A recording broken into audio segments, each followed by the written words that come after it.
Bonjour, je suis le docteur Olivier Marbeuf, je suis médecin hospitalier et je travaille depuis maintenant près de 10 ans auprès de patients qui sont atteints de la maladie de Huntington. Je voulais ici vous apporter un simple témoignage, témoigner du chemin que j'ai parcouru ces dernières années et de la manière dont un événement particulier m'a amené à penser différemment mon approche de la maladie. Il y a de ça maintenant 2 ans, nous étions en septembre 2012, je suis amené à réaliser un test présymptomatique auprès d'une patiente de 35 ans environ. Le résultat du test est supérieur à 40 CHG.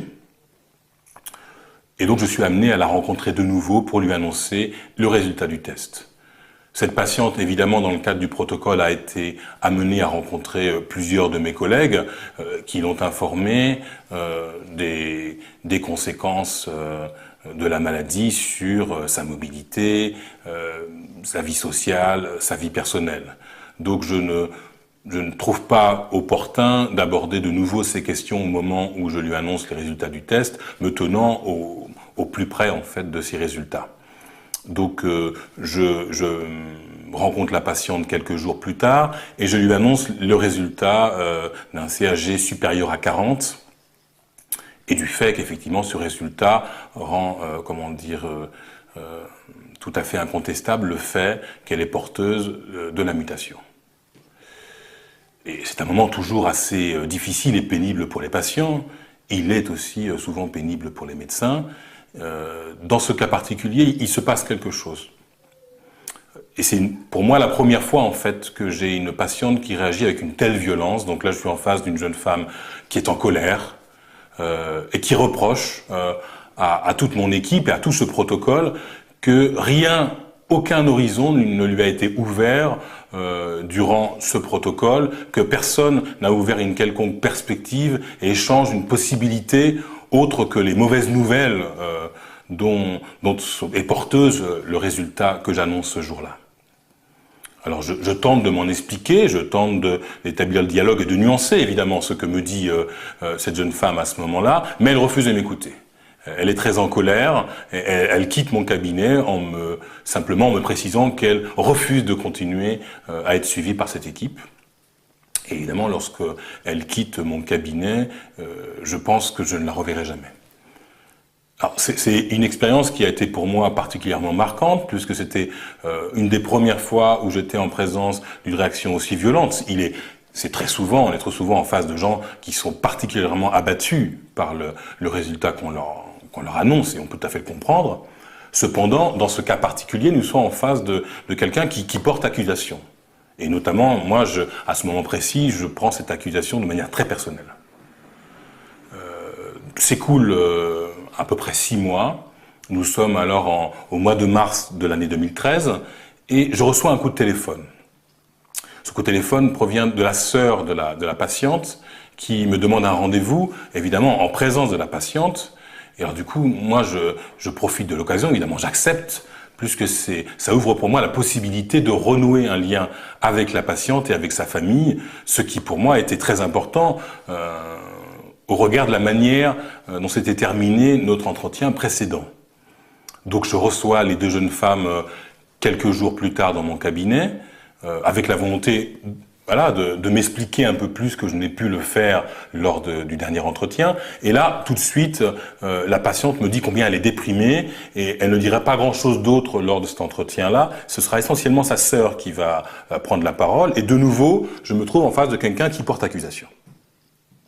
Et qui me dit « Mais comment pouvez-vous savoir ce qui va arriver à ma sœur ?» Alors je lui dis « Écoutez, vous savez, mademoiselle, je suis médecin maintenant depuis plus d'une quinzaine d'années, dont 10 années consacrées à la maladie de Huntington. Je pense que les résultats qui ont été établis suite au test présymptomatique ne laissent aucun doute. Et il est de mon devoir donc d'être assez clair sur ce qui va arriver à votre sœur. » Et je suis en plus en présence d'une personne qui connaît le test présymptomatique visiblement, et je sais par ailleurs que la mère de la patiente est également atteinte de la maladie. Cependant, elle me répond ceci. Mais comment pouvez-vous savoir précisément ce qui va arriver à ma sœur en particulier? Alors je lui répète de nouveau que je suis un spécialiste, que toute une équipe autour sont aussi des personnes qui travaillent depuis fort longtemps sur la maladie. Donc elle me coupe, elle me dit « Mais pourquoi ne dites-vous pas que vous ne savez pas ?» Alors à ce moment-là, je suis un peu gêné. Je lui dis, écoutez, soyons clairs, c'est une maladie qui évolue de manière continue, qui ne cesse d'évoluer, qui a en quelque sorte une dimension imprévisible, mais nous mettons en place tout ce qui est possible de faire, et chaque jour, pour apporter aux patients, comme à leur famille, des réponses. C'est une recherche qui est continue, et nous cherchons parce que nous voulons trouver. Elle me répète, mais pourquoi ne dites-vous pas que vous ne savez pas? Je lui dis, écoutez, dans ma position de médecin, mais aussi vis-à-vis des patients et des familles, je ne me vois pas du tout en position de dire que je ne sais pas. Eh bien, elle me dit, écoutez, monsieur, moi j'ai fait des recherches, et il y a des gens qui disent qu'ils ne savent pas. Alors j'ai fait mes recherches sur Internet, j'ai trouvé un institut en Hollande, qui s'appelle le Atlant Institute, et là-bas, je me suis rendu et j'ai rencontré des médecins qui, eux, disent qu'ils ne savent pas. Alors, évidemment, moi, je lui réponds, vous savez, madame, il y a différents contextes de pratique, différents moyens, différentes institutions, et y compris différentes cultures dans la pratique. Donc, évidemment, ailleurs, on peut vous dire autre chose. Et moi, je suis coutumier, vous savez, les familles, les patients eux-mêmes font nombre de recherches sur Internet, cherchent des solutions, et on les comprend. Et amassent des informations qui sont plus ou moins valables. Mais à ce moment-là, moi je choisis de ne rien dire de plus à cette jeune femme que simplement... D'abord, j'ai déjà entendu parler de cet institut qui se trouve à Apeldoorn, en Hollande. Je ne l'ignore pas, et je dis simplement il y a potentiellement des pratiques différentes, mais qu'entre spécialistes, de toute façon, nous échangeons abondamment. Donc il n'y a pas de raison, en fait, qu'elle considère que l'endroit où elle se trouve est moins avancé qu'un autre. Et cependant, elle prend la peine de me raconter ce qu'elle a vu à Apeldoorn, parce que je comprends à ce moment précis qu'elle s'est rendue sur place, et qu'elle a à plusieurs reprises. Alors, évidemment, là, moi, je me trouve en face d'une jeune femme qui est dans un récit, je dirais, si ce n'est un peu romancé, en tout cas une image un peu idéalisée de l'institution, et pendant de longues minutes, je l'écoute, tout à fait patiemment, me raconter combien cet endroit a des pratiques fort différentes et combien les patients sont pris en compte d'une manière tout à fait exceptionnelle et qui n'a rien à voir avec ce qu'elle pense que sa sœur a vécu dans le protocole qu'elle a réalisé avec nous. Alors, je la remercie de son témoignage. Vous comprenez bien qu'à ce moment-là, pour moi, la priorité, c'est de renouer des liens avec la famille, donc je l'écoute. J'ai mon opinion, mais je l'écoute. Je la remercie et j'y raccompagne ces deux jeunes femmes à la porte de mon cabinet et je leur dis évidemment, j'espère que nous serons amenés à nous revoir bientôt. Et à ces mots, la jeune femme, la sœur de la patiente, me dit, écoutez monsieur, nous serons amenés à nous revoir quand vous serez capable de dire que vous ne savez pas. Bon, ben là, évidemment, à ce moment-là, et pour la seconde fois, je me dis qu'il y a au fond assez peu de chances pour qu'on se revoie de nouveau. Et je dois dire que cette histoire m'attriste réellement, mais m'agace aussi.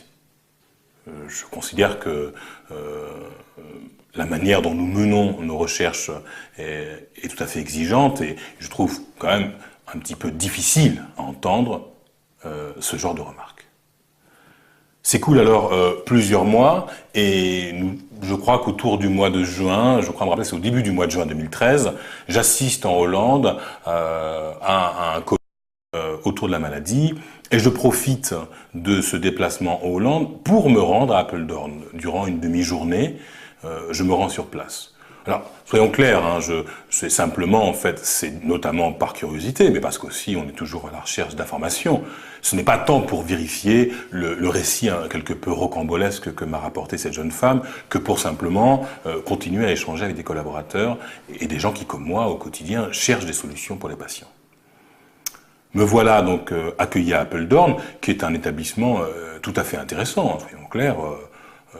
On y trouve un très grand nombre de soignants au regard du nombre de patients. Alors c'est un établissement qui fonctionne de deux manières. Une manière qui va être vraiment une visite à domicile des patients lorsqu'ils sont plutôt au début de leur maladie, et sinon un système d'accueil permanent, et c'est ça que je découvre quand j'y vais, lorsqu'ils sont dans un stade plus avancé de la maladie. Alors, je dois bien avouer que les médecins ne sont pas très présents dans l'établissement, ce qui effectivement ne manque pas de m'étonner. Et par ailleurs, il y a un certain nombre de différences dans les pratiques, et comme je le disais, il y a des différences de pratiques partout, hein, ça dépend tout à fait du contexte dans lequel on travaille. À cet endroit, l'une des plus notables, c'est que l'usage des neuroleptiques est peut-être beaucoup moins systématique que celle que moi je connais au quotidien en France. Par ailleurs, ce qui m'intéresse beaucoup plus, et ce qui est un sujet d'échange et de questionnement fort intéressant avec les personnes de l'établissement, c'est le soin qui est apporté au cadre de vie. Alors, il faut noter qu'à Apeldoorn, on est en présence d'un établissement qui est spécialisé. Alors, on sait qu'en France, il y a quelques expérimentations qui vont dans ce sens-là, mais que ce n'est pas la direction principale que nous avons prise que de créer des établissements spécialisés pour les malades de la maladie d'Huntington. Dans ce cas précis, on a un établissement spécialisé qu'on me présente effectivement comme la meilleure manière de faire du sur-mesure pour les différents patients. Alors, bon, moi je suis intéressé, hein, je viens, j'écoute ce qu'on me dit et j'ai droit à une visite guidée de l'établissement qui est quand même assez intéressante, puisque je découvre quand même un soin qui est porté, comme je disais, au cadre de vie. Alors, cela va toucher des choses très simples, des outils pratiques qui sont développés au quotidien pour le confort des patients. Ça va aller aussi d'une prise en compte de l'aménagement des chambres qui sont toutes différentes, des outils particuliers donc développés pour chacun des patients, mais aussi d'une réflexion sur les questions de sexualité, par exemple, parmi d'autres choses. Donc c'est vrai que tout ce cadre de vie qui a été créé, à ce cadre de vie s'ajoute aussi un soin porté à la question de la communication. On est en présence d'une forme de communauté d'échange où patients et soignants sont en relation permanente et en échange. Et les outils d'ailleurs qui sont développés vont dans ce sens. Moi, je trouve sur place certains outils que je connaissais, hein, comme par exemple les cendriers, donc les cendriers qui fabriquent à base de différentes sondes et qui permettent à des patients de pouvoir fumer sans prendre le risque de mettre le feu à l'établissement ou même à leur logement. Donc ça, moi j'avais déjà vu ce type de cendrier-là. Ce qui se trouve particulier à l'endroit où on se trouve, c'est évidemment un développement, si ce n'est industriel, en tout cas en grande quantité des cendriers qui équipent chacune des chambres des patients qui sont fumeurs. Par ailleurs, et là c'est un peu moins artisanal, je suis en contact à Apeldoorn pour la première fois avec ce qu'ils appellent là-bas le communicator. Alors, j'en avais entendu parler, hein, mais je n'avais jamais vu en fait cet outil utilisé de manière quotidienne par des patients. Donc là, je rencontre dans un couloir un patient qui est en fauteuil roulant et qui me salue d'un « Bonjour, docteur Marbeuf » en français, prononcé à l'aide d'un synthétiseur vocal, qui fait partie un petit peu de l'attirail du communicator, qui comprend un écran tactile où le patient a rassemblé un ensemble d'éléments autant relatifs à sa vie personnelle et quotidienne qu'à sa relation avec les soignants, ce qui lui permet de communiquer de manière extrêmement continue, même à des stades relativement avancés de la maladie. Donc ça, c'est évidemment un outil, moi, qui va beaucoup m'intéresser. Et voilà, je vais découvrir en fait à Apeldoorn, en tout cas, des pratiques qui, si elles ne rejoignent peut-être pas la description que m'a faite quelques mois auparavant la sœur de ma patiente, sont tout de même extrêmement intéressantes. Il faut bien l'avouer. Je suis assez étonné quand même de ce que je vois là, et quand je rentre en France, je commence à réfléchir à ce qui serait possible de faire. Alors, on s'entend bien, moi, je tente de réfléchir à ce qui serait possible de faire dans le cadre des moyens qui sont les nôtres, dans le cadre des pratiques qui sont les nôtres, dans les cadres, voilà, des équipes qui sont les nôtres. Donc, j'entreprends de réfléchir suite à cette double expérience, j'ai envie de dire, puisque la première d'entre elles, c'est cette rencontre relativement violente avec une patiente et avec sa sœur. Et effectivement, je me rappelle cette jeune femme qui me disait « Vous devez apprendre à dire que vous ne savez pas ». Et je dois bien dire que quand je rentre, là, je me dis qu'elle n'a pas tort. Mais moi, très concrètement, j'ai envie que cette situation-là ait des réelles conséquences au sein de ma pratique au quotidien, et je décide d'entreprendre, d'élaborer et d'ouvrir une première unité à titre expérimental où nous allons essayer de travailler différents aspects de la maladie à partir d'un principe très simple, et qui est ce que je retiens personnellement d'Apeldoorn, c'est la création d'une communauté qui rassemble les soignants, les patients et leurs familles. Et donc, qui implique la participation de chacun dans le processus de pensée et de vie de la maladie. Alors, comment ça se passe? Moi, j'en parle à mon conseil d'administration quand je rentre à Paris. Nous sommes en septembre 2013 et on va dire près de 6 mois plus tard, autour du mois de mars 2014, nous lançons une première expérimentation. Alors, sur quoi elle porte?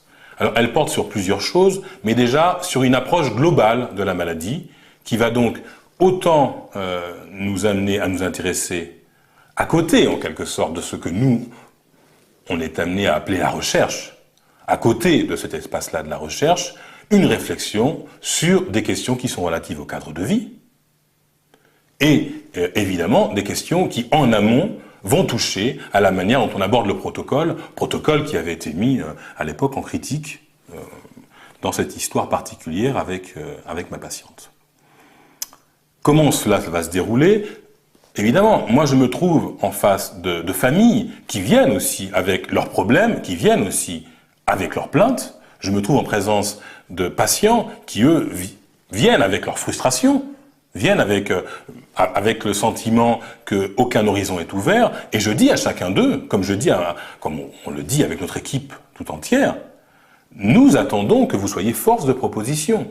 Et dès lors que l'unité démarre en mars 2014, on est en présence de patients qui prennent soin d'eux, qui prennent des initiatives, qui participent, et effectivement, l'ensemble des outils qu'on va développer, qu'il s'agisse d'un cendrier ou qu'il s'agisse de tout autre outil pouvant améliorer le confort du patient, chacun sera amené à faire des propositions et se composera une première unité de travail où vraiment la participation de chacun sera importante. Et ça va avoir un ensemble de conséquences. Alors évidemment, moi je parle de cette expérience, il est peut-être trop tôt pour tirer des conséquences en profondeur de ce qu'elle va apporter, puisque maintenant ça fait aujourd'hui 9 mois que nous avons démarré, donc de septembre 2014 à aujourd'hui, décembre 2014, nous ne pouvons pas vraiment en fait faire de grandes analyses. Mais déjà, j'avais le souhait, dans le cadre de cette communication, de porter à votre connaissance cette première expérimentation, dans l'espoir que nous serons amenés, avec vous et avec d'autres collaborateurs, à pouvoir la poursuivre, la penser, la partager. Merci à vous.